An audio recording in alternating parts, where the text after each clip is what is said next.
I'm Carmen, speech-language pathologist with your home health memory care tip. When communicating with someone with a memory impairment or dementia, repetition is key.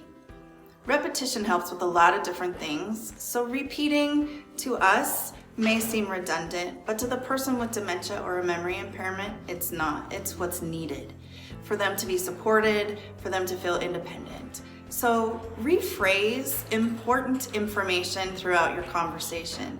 Again, we're keeping it simple and short sentences, but sometimes we have to repeat what it is that's important with what we said. And so it's going to be important for them to hear the repetition. Repetition is also what helps gets us into routine, gets us into our motor memory sometimes. And so repeated practice for anything is going to be super important. If you need somebody to push a call button and they haven't been, repeatedly practicing that call button use is going to be important because they're not going to remember to use it. But if we can get it into a repetitive motion, that will help them to be independent with their call button. That's just a little example. Also, I know I've mentioned this before, but make sure you state your name instead of asking the person to recall it.